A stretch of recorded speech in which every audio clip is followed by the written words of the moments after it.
नमस्कार आदाब, मैं रज़ान सारी। ओवैसी को लगा बंगाल में नो एंट्री का धक्का। ओवैसी को क्या मिलेगी बंगाल में कामयाबी। अनवर पाशा ने ज्वाइन किया टीएमसी। बंगाल के मुसलमान ममता बनर्जी के साथ असदुद्दीन ओवैसी के करीबी साथी शामिल हुए टीएमसी में। अनवर पाशा ने ज्वाइन किया टीएमसी को। सोशल मीडिया पर और साथ ही साथ सबसे जितने भी बड़े न्यूज चैनल है, बंगाल के हो या दूसरे हिंदी भाषा के जो चैनल्स है या न्यूज़पेपर है, उन जगहों पर यही खबरें सबसे ज्यादा चल रही है। और इन्हीं खबरों को लेकर एमआईएम के ऊपर भी जो है कई सारे सवाल उठ गए। कई सारे दोस्तों ने मुझसे कहा कि इस मुद्दे पर वीडियो बनाया जाए और यह पता लगाया जाए कि अनवर पाशा का अस्तित्व क्या था, उसका स्टैंड क्या था, पार्टी में किस पोजीशन पर वो थे। साथ ही साथ अनवर पाशा ने एक इंटरव्यू में यह भी कहा कि उन्होंने पार्टी को छोड़ दिया है, असदुद्दीन ओवैसी के साथ जो है अपना रिश्ता को तोड़ दिया और वो जो है ममता बनर्जी के साथ जुड़ गया। और साथ ही साथ उन्होंने ये कहा है कि बंगाल में जो है लगभग 17 ऐसे पद उन्होंने बनाए थे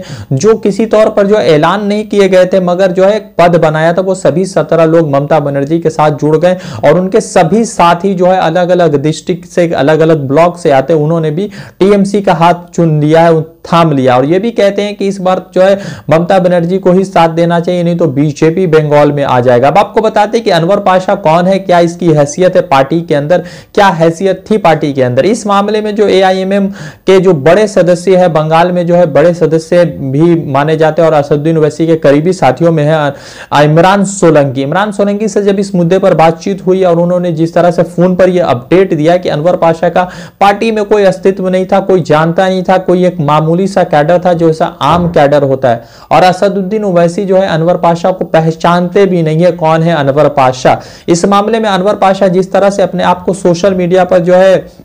और जितने न्यूज चैनल वहां पर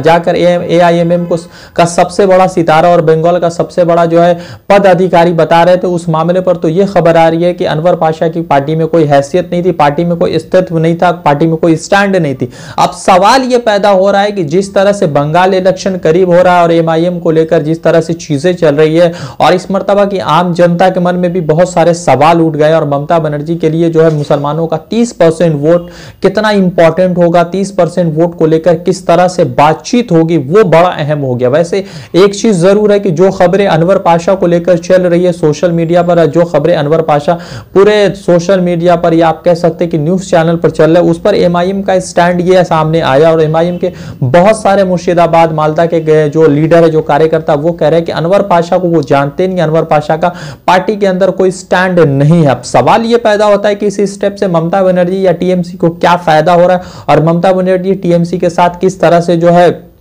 ये चीजें पॉजिटिवली वर्कआउट करे। वैसे असदुद्दीन ओवैसी की तरफ से ममता बनर्जी को ये ऑफर दे दिया गया है कि उनकी पार्टी जो उनके साथ जो है इलेक्शन लड़ सकती है बीजेपी के हराने के लिए, मगर ममता बनर्जी क्या इस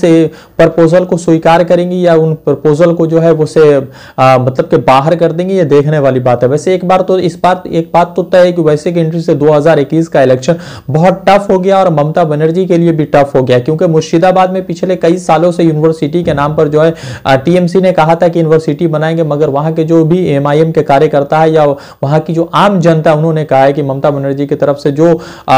वादा किया गया था वो वादा पूरा नहीं है। अब सवाल ये पैदा होता है कि बंगाल में जितने भी मुस्लिम बहुल्य क्षेत्र है, चाहे मुर्शिदाबाद हो, उत्तर दिनाजपुर हो, दक्षिण दिनाजपुर हो या कोलकाता हो या आप कह सकते हैं कि मालदा हो गया, बहरामपुर हो गया, इन सब जगहों पे जो एमआईएम का फ्यूचर क्या होगा वो 2021 के इलेक्शन के बाद जो है बहुत हद तक क्लियर हो जाएगा। और दीदी के साथ मुसलमानों का कौन सा ग्रुप है और भारतीय जनता पार्टी के साथ बंगाल के कितने हिंदू बंगाली शामिल है, वो भी इस मर्तबा बहुत चीजें क्लियर हो जाएंगी। मैं रज़ान सारी आपको अपडेट कर रहा था, फिर जुड़ूंगा किसी अपडेट के साथ। शुक्रिया।